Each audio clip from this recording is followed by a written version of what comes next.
Hey y'all, welcome and welcome back to my channel. It's me, KiaSimone. And of course, we're here to get into the Real Housewives of Potomac. But before we do, I want to get into a couple things. In the last review, when I had to address some of what I've been dealing with in the comments, y'all came out like the warriors of Wakanda, okay? When I tell you I love y'all, I love y'all. I really appreciate y'all from the bottom of my heart for all the love that came through the comments and all the support. I mean, y'all, who messing with you? Y'all came out bonnets on, Vaseline up. Who messing with our girl? All jokes aside, I really appreciate y'all. I love y'all from the bottom of my heart. Of course, I want to shout out my super thanksters. Shout out to Lorenzo Malone for the Cash App and the message of support. I appreciate you so much. Shout out to Yvette Greer, Miss Winnie Mangum, Faye Coleman, and Tanya Fuller on the super thanks. And that leads me to another conversation. Because Tanya Fuller, in her super thanks comment, she had reminded me, hey girl, we never got our live. And I know I owe y'all a live from like 700 subscribers ago. Because yeah, we is at about like 10.7. But I know I owe y'all a live. And quite honestly, with a lot of the things that have been going on, at least in my world lately, sometimes I do just want to talk. I really don't want to have to just do a review to come talk to y'all. And so what I'm thinking is maybe we could do a live like Friday, like tomorrow Friday, depending on what y'all got to do. I don't know if y'all already got plans and stuff. Y'all going out with your mans and stuff. You know, if you got plans going on here. But if not, maybe like Friday evening, we can get together, do like just a little meet and greet. Hey, how y'all doing? What you doing? What you up to?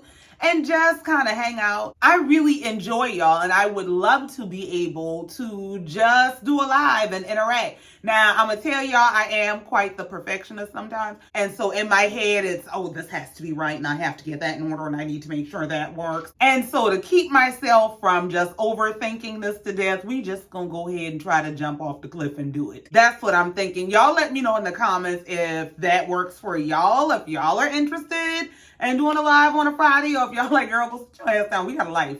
Just let me know. Now we can go ahead and get into the review because, yeah, Candiace is dragging Ashley up and down the banks of the Potomac River because, damn. So the episode picks up where they left off last week, which is in the middle of this argument between Candiace and Ashley. And Ashley is telling Candiace, well, I know some people whose DMs your husband been in, and they ain't as innocent as mine. Candiace, a girl, while you worry about what DMs my husband is in, you need to worry about what's in your husband's mouth, because your husband likes to leave you and go to a man named Bleepity Bleep's house and suck his. Somebody said, I'm not drunk enough. I be the what the hell? Ashley said, is this deflection? No, bitch, this is news. Candiace said, I'm just saying, let's not. Because Chris ain't sucking no. Karen said, I'm sick to my stomach. Candiace is in the confessional saying that she was not supposed to talk about this person, but this person says that Michael Darby is a client of theirs. Yeah, she was holding on to that, but that's what your ass get because you wanted smoke, so here. When Candiace blew the damn smoke at her, I don't know why Ashley tries Candiace. Candiace told Ashley, you need to watch what you say, and you're making things up. Ashley said, I know exactly what I said, and I ain't making a damn thing up. The difference between me and you is I hear things about Michael, I process, I deal. The difference in you is you're not hearing. Candiace said, yeah, that would be because you come from a decrepit, disrespectful marriage. Ashley said, well, just be aware that the pendulum always swings the other way. Candiace said, no, ma'am. We know the Lord over here, so ain't no pendulum swinging around here. Wendy said, this is too much. She broke that up. Y'all got to go. Y'all, I don't care if y'all go home, but y'all got to get the hell out of here. These people got my card on file. They got my deposit. Wendy put them out before they start tearing shit. It's time to go. Karen said, you ain't got to tell me twice. Don't threaten me with a good time. Karen is already halfway to the door. Giselle and Candiace follow her out, and Mia comes out with her souvenir glass of wine. Now that it's just Wendy and Ashley at the table, Wendy said, Ashley, are you okay? You know, I know we rode together. In other words, your face is somewhere down there on the floor. Do you need help picking it up? So Ashley explains to Wendy that the reason she brought this up in front of the group is because when she went to Candiace's house, Candiace kept saying that Giselle is just being phony. So she wanted to bring it up in front of the group to add to what Mia and Giselle were saying so that maybe it would drive home to Candiace that Chris is moving inappropriately and should probably check himself. So you've been plotting this since you went to her house that night. Meanwhile, Candiace is outside moving on to her next target, Giselle. She goes outside to Giselle, who's trying to leave, and she said, hey, while I got you, can we talk? Giselle said, oh, sure. Did you see the view? It's lovely. I said, oh, shit. Candiace has saved the small talk. She said, I wanted to talk to you one-on-one. Giselle said, yeah, because I was not about to join that was going on in there. So, Ashley, you might want to alert your co-conspirators next time that they're supposed to be a part of your plan. So Candiace starts this very HR-style conversation about the last time that we sat down together. I had to get up and leave, but I wanted to be clear about your feelings. You told me something about y'all talking in your room and that you were uncomfortable. So what exactly made you uncomfortable? Giselle said being in a room with a man that ain't mine behind closed doors. But I asked him to go outside and he did immediately. That's all that happened. But I felt like you should know. Candiace said, so you're saying that he suggested going to your room? Giselle said, yes. She said, okay, because he told me you suggested going to your room. He even said that he's the one that went so far as to say that we should just leave the door open because I don't need those kinds of rumors. And she said, yeah, I don't need that either. Giselle said, I don't recall him saying that. Now, I ain't saying he didn't say it, but I don't recall it. But if he did say that, then he knows that this was inappropriate. Candiace said, see, that implies malintent. For you to say, basically, he knew no one was in my room and he lured me to this room. Giselle said, I never said lured. I never used that word. Candiace said, but that's the intent of what you're saying. You're basically saying that this man knew there was nobody in the room and he baited you up to this room that he knew no one was in. That's basically what you're saying. Candiace said, do you believe he had malintent? Giselle said, I don't know. All I know is I don't want to be in a room with a married man. Giselle said what it basically boils down to is that Chris is doing things that he might be comfortable with, but the ladies are not. Meanwhile, Karen is outside catching Robin up on what she missed with her not so dramatic exit. She's still sitting outside waiting on her Uber since last episode. Karen said, girl, Ashley done told Candiace that her girlfriend said Chris was flirting with her at the spring fling party, child. Robin said, was she specific? Karen said, no, I'm just letting you know what you missed. Now, Ashley is still inside pleading her case to Wendy about how she's not vindictive. I am not vindictive, and that narrative has to stop. Girl, vindictive is putting it nicely, okay? That's her using her vocabulary. You wrote a whole statement to the court of law against Candiace over a fight that you didn't even see because you don't like her. Now you over here trying to piggyback on some drama and rumors about her husband over some flirting that you didn't see because you don't like her. Vindictive is your maiden name. So Ashley is explaining to Wendy that she had just seen her girlfriend the other day, and her girlfriend is who came to her questioning what's going on with Candiace and Chris about, are they still together, because Chris had been flirting with her. So the producers asked her, well, who is this friend?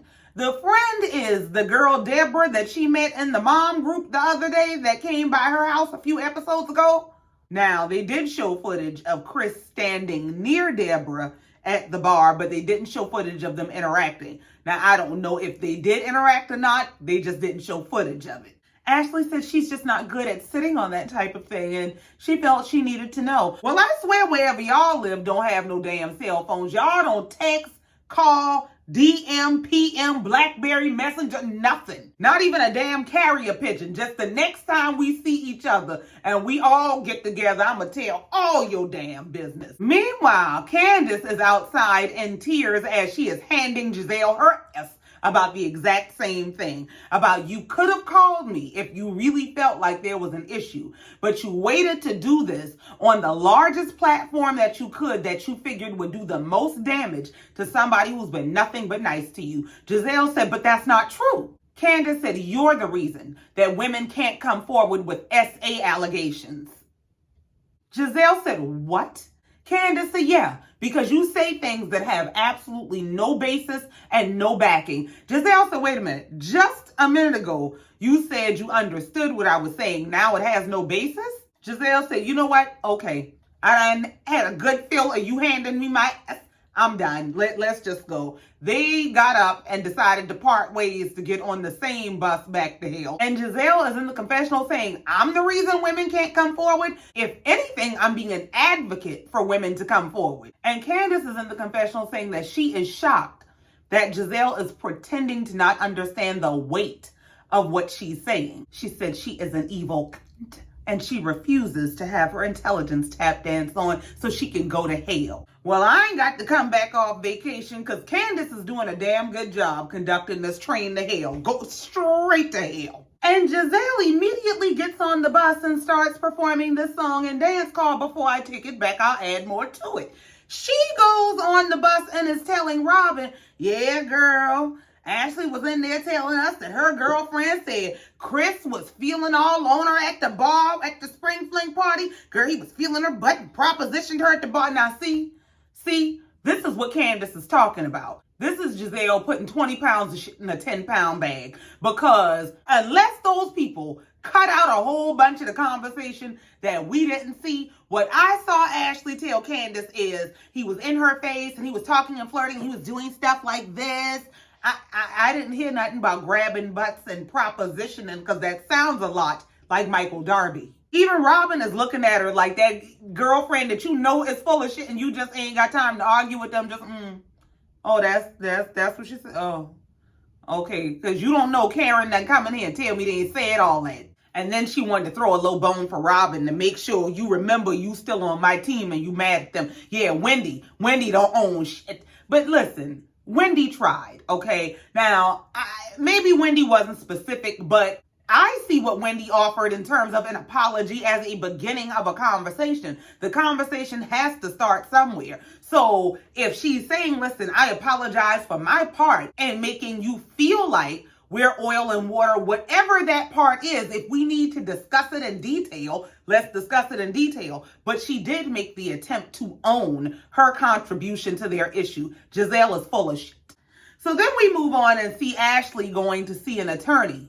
Finally. Yeah, now that Candiace done throwing all your business all over the winery floor, now you want to go see an attorney because this man got far more secrets than I know. The realtor know where the money at. My girlfriends know where he be at. And I don't know shit. Yeah, you need to go talk to a lawyer. So the attorney, of course, starts out asking questions to figure out where we're at, what we have going on, and what are we working with.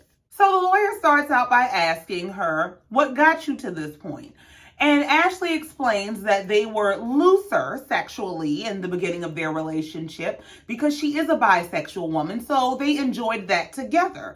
But once she had her kids, she didn't really want to do those things anymore. And Michael told her, go have a wholesome family by your damn self. The lawyer said, yeah, children will do that. But speaking of children and child support and alimony, do y'all have a prenup? Ashley said, well, yeah, we do have a prenup. And the way the prenup is set up is, of course, anything that he made prior to the marriage is his. But our 8th anniversary was last month. So now, technically, anything that was made during the course of the marriage is up for grabs. So Ashley starts explaining to the attorney that originally she and Michael had planned to do this whole separation and divorce without attorneys, and that he's going to offer her a proposal in lieu of having an attorney go through all of their affairs. Well, the attorney had to explain to her that don't make no damn sense. The issue is, can you trust him to be forthcoming about everything that should be included and divided as marital assets? If he's the breadwinner, you're in no position to consider anything he puts in front of you, especially without financial documents, data, and analysis. This fool said, well, she still wants to give Michael the opportunity to present this proposal to her. And, if she feels like there's something skewed or he's not being forthcoming with everything, then at that point she'll get attorneys involved. Or maybe once she's closer to the actual divorce date. Girl, she ends up saying the truth is that she's really just stalling. Yeah, you are stalling because one, you just want to drag this out. You want to make sure y'all is past whatever deadlines y'all got to be past for me to get half of whatever he gonna tell me the truth about. And Ashley really does not think Michael can outthink her. Ashley said, well, while I got you, let me ask you this. Do you think it's a good idea, if we're planning to get divorced, for he and I to buy a house together in both of our names, or should I be purchasing a home by myself? That attorney looked at her like it took everything in her to not say, fool, what? She said, no, it's not a good idea for y'all to buy a house together, because if the source of funds for the purchase of that home is him, unless he gives some written statement that he is expressly forfeiting any rights to this home or that this is a gift to you, he can come back later on down the line and stake a claim to that home, even if it's titled to you. In other words, get your own bag, buy your own house. The attorney said, well, hopefully he'll sign something. Ashley said, I think he will, and I think you fool. Ashley said, yeah, talking to you and Google, they don't compare. The attorney said, yeah, that's because I didn't get my degree on Google. Dumbass. So we move on. We see Mia, Charisse, and Mia's girlfriend, Jacqueline, getting together for pedicures. Mia's telling us the backstory on her and Jacqueline's friendship. They've been friends since high school. Apparently, when they met, Jacqueline hated Mia, and they've been best friends ever since. Child. So Jacqueline further explains the backstory of their friendship. She says that she and Mia are like sisters because her mom took Mia in when they were teenagers. Charisse asked Mia, well, where were your parents? And that's when Mia explains to her that her mom had an addiction issue and her father was in prison where he died. So this is why they're so close, and they segue to Mia announcing that she's inviting all the girls on this girls' trip to Miami. Mia says it's going to be a first-class, 5-star kind of trip. Child. Karen said, I'm going to go, but it's my birthday, so it better be a first-class, 5-star kind of trip. Candiace said, I'll meet y'all down there later because I got first-class, 5-star business with Trina. So Charisse is asking Mia about how the accommodations are going to work, and Mia said, well, people like you and other people that I like will get decent accommodations, and then people that I don't like Wendy, can figure it out. Speaking of Wendy, we move on to Wendy's house, where she is at home being a wife and a mama and everything else, and she's journaling and talking about being happy that her mom is out of the hospital. This recent scare with her mom being in the hospital has made her commit to taking better care of herself and trying to actually enjoy her accomplishments, because she finds that she doesn't take the time to actually enjoy things. She just conquers and keeps on going to the next goal. And I think that is really important, especially for high achievers. It is important to actually take the time to soak up the accomplishment and to be proud of yourself, to enjoy the moment. Eddie said, yeah, speaking of slowing down to enjoy the moment and all your accomplishments and all the things you've done, what's up with that restaurant you were talking about doing? Because I really think that's going to overextend you and it's going to put a real strain on our finances. And Wendy agrees. Wendy said she thinks so too, and so she thinks she's going to pass on that opportunity for right now. So Wendy brought up her get together with the ladies and how they had this burn session at the winery. She explains to him what the whole premise was and that she started with herself. I let them go around the table to get it all off their chest and say whatever they needed to say about me, and all hell broke loose.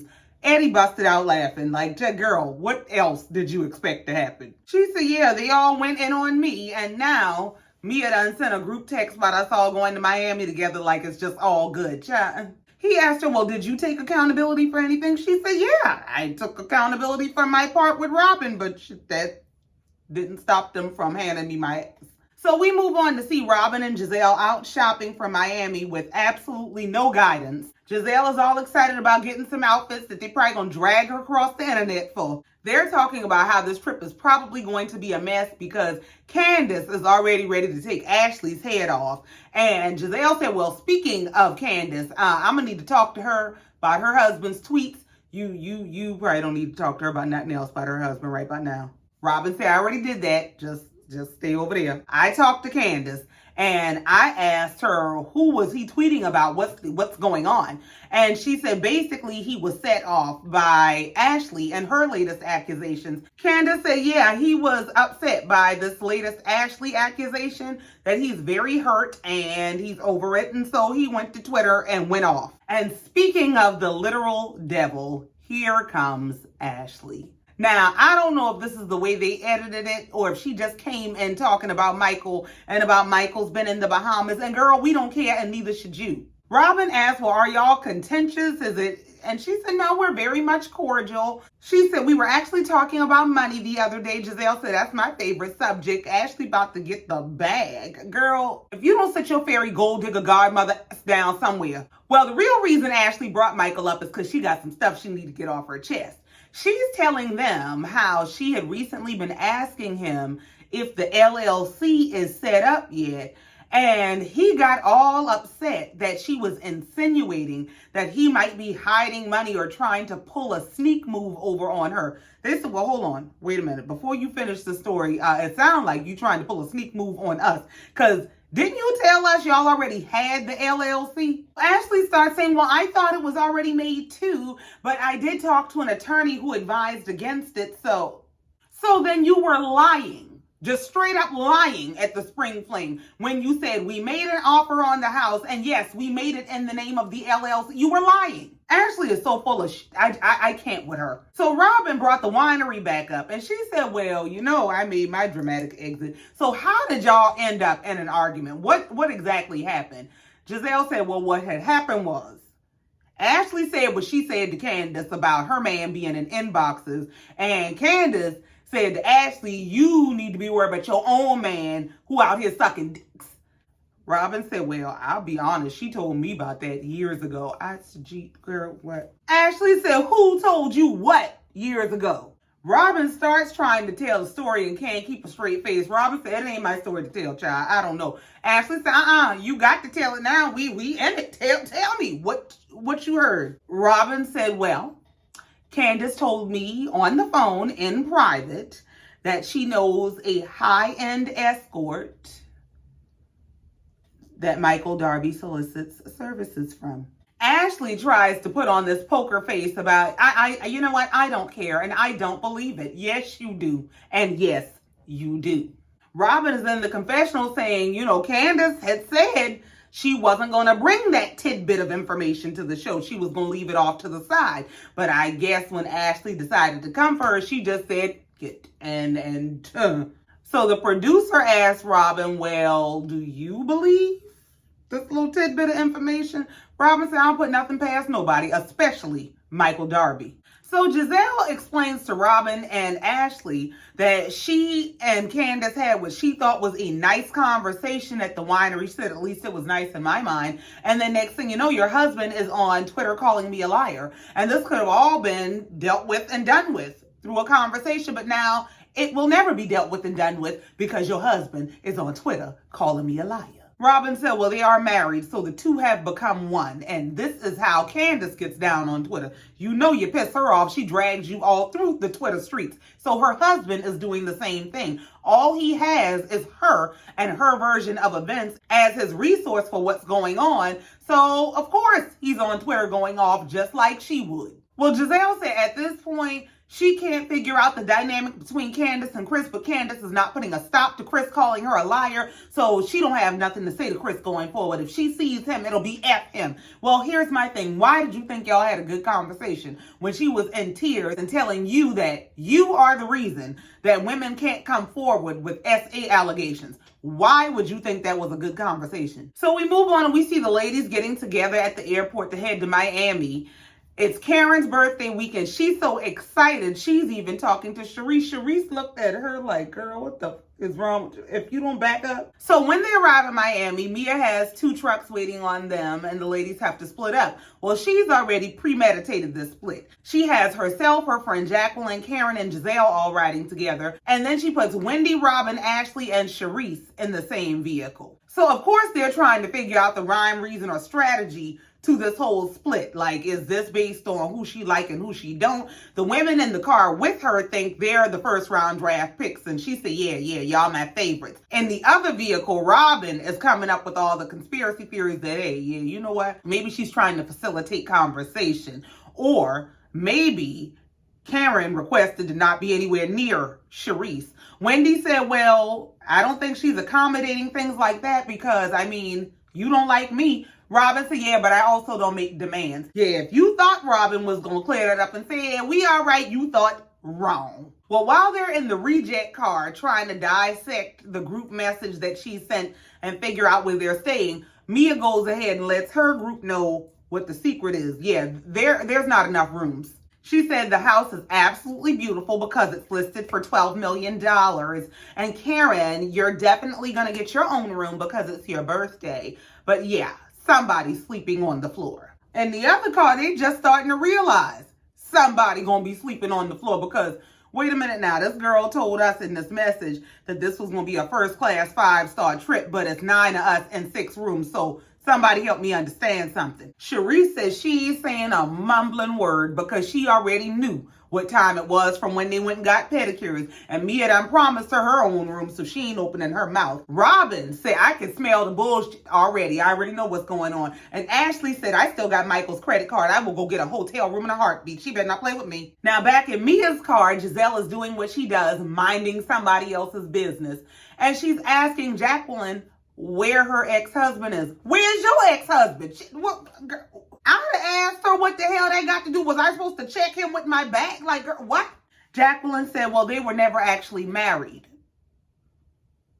Oh? She said, yeah, it just didn't work out like that. Well, one thing Giselle will get is some tea. Because what? So what was she telling us about them living together but not being together? So that's just your baby daddy that ain't your man. And y'all live together like a family, but y'all ain't a couple. Child, I don't know what in the food stamp application lie she got going on. So Mia said, well, let's get in Giselle's business since you always in somebody's damn business. Giselle, you date, right? What's the age range you date in? Giselle said, well, none of them are younger, but she would like to add a young boy to her rotation. Girl, just say your sugar daddies is running out of sugar and you trying to go from sugar baby to cougar life. Well, they finally arrive at the house and Wendy said, this is not Miami. I'm used to somebody's hotel on somebody's strip that's by somebody's beach. We in front of somebody's grandmama house. We at the Golden Girls house. Giselle said she's just trying to figure out where the beach is because she ain't never been to this Miami. This don't look like the South Beach she been to. And production made sure to let us know that's because they ain't in South Beach. They showed us what South Beach looks like and where they at. This is what you ordered, but this is what you got. That's all you had enough money for. So when they go inside, Mia has a chef that's already there waiting for them with food prepared. And as they're lining up to fix their plates, the chef asks, does anybody need help carrying anything? Well, Mia yells from the back of the line, yeah, you can carry my plates. Jacqueline, her life girlfriend, said, do you want him to carry your plate or you want him on your plate? Mia looked at her like, why the fuck would you say that in front of these damn cameras? Mia tried to clean that shit up so quick. Mia said no, because I am a married woman that's about to celebrate my 10th anniversary. Jacqueline said, oh, okay, girl, well, I'll just take notes. She knew exactly what she was doing. Jacqueline actually strikes me as the type who'll do dirt with you just to have dirt on you. So Mia starts with all the room assignments and handing out the rooms. She's named all of the rooms after strip club movies and shows and phrases. Child. Now, these rooms don't even resemble anything strip club related. They actually look like well-lit rooms in a psych ward to me. But so as she's handing out the assignments, Giselle and Robin are sharing a room, of course. Karen has her own room on the main floor. Charisse got her own room, but it has no bathroom, which is a deal breaker for her. She also sleeps naked and she snores.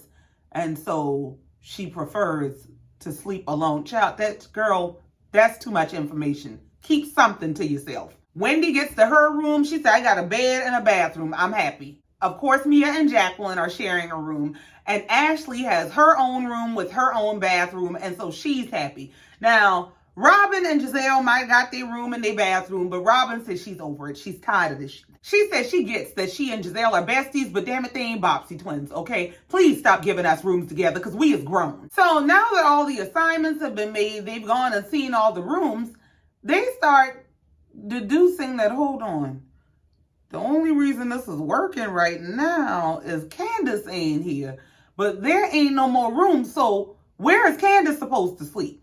Well, Ashley goes on her mission impossible to get the card that has Candiace's room assignment on it. So she sneaks the card upstairs, and she and Giselle and Robin figure out that Candiace is supposed to be sharing a room with Wendy. But there's only one bed in the room with Wendy. First of all, this is tacky and low class, period. Why would you host a trip and invite all of these women to a different city and state and not provide proper accommodations? Like, who does that? So when they realize that, oh, Candiace and Wendy is going to be forced to share a bed, Robin suddenly feels so much better about her accommodations. But at least she got her own bed. Girl. So Wendy has yet to figure out what's going on, that she and Candiace are being set up to share a whole bed like they ain't grown women. Ashley is tiptoeing around Wendy, trying to sneak this card back. And Wendy finally goes and talks to Mia and says, listen, where is Candiace supposed to stay? She said she's staying under the roof. That's all that matters. This Jack said, why should I be concerned about where she sleeps? Because you're the host. Sharice said, well, don't worry about it. I'm about to help y'all out because, see, this is beneath me. I don't do accommodations where I don't have my own bathroom. I got plenty of money in my damn divorce. So I'm going to be getting me a hotel. Maybe this is all you could afford, but I can do better. Mia says to Sharice, well, Robin and Giselle have 2 showers and a sauna. What the fuck? Is that supposed to make Sharice feel better about her accommodations? What is your point? Robin said, well, yeah, we might have all them bunch of showers and a sauna and all that, but we got one toilet. And I'm pretty pissed about it. How come we always got to share? She said in the confessional, I'm tired of sharing with Giselle. I'm sick of it. Why Karen always get her own room just because she the oldest one? So while Sharice is looking for other accommodations, Ashley and Giselle are taking tequila shots. Mia and Jacqueline are in the room checking in with the paymaster, Daddy G. And Ashley starts trying to convince Sharice to just share her bathroom. Why don't you just, I can go upstairs, take a shower. I'll just leave and you can have it and you can stay. Sharice said, I am not in college. Child, as long as this credit card work, I will always have my own accommodations. Y'all go to hell. So Mia finishes her check-in with Daddy G and she goes to check in with Papa Smurf. We see her FaceTiming Peter Thomas. I said, well, damn. Peter friends with all the housewives, eh? How you know everybody? So she calls him and she starts with that, hey, family, girl, family, She's checking to make sure he's in Miami. She's letting him know that she's in Miami with the girls and they want to come by his bar. And so she's listing everybody who's with her. And the episode comes to an end with Peter saying, oh, Wendy here? Tell Wendy I got beef with her. Mia says, excuse me, what? And Mia must have taken that personally because it looks like next week she's going to be throwing drinks and blows at Wendy like she ain't never been nowhere outside of a strip club locker room. I guess Wendy didn't come up off that $300,000 and so Peter must have put his dog on her. But y'all, that's next week's fight. That's it. I can't with these people. That's it. That's all. And I ain't got no more. Thank you so much for coming down here listening to me and letting me get this off my chest. Please be sure to like, share, comment, and subscribe if you have not already. And in the meantime, until next time, just like every time, I love you and I mean it. Bye.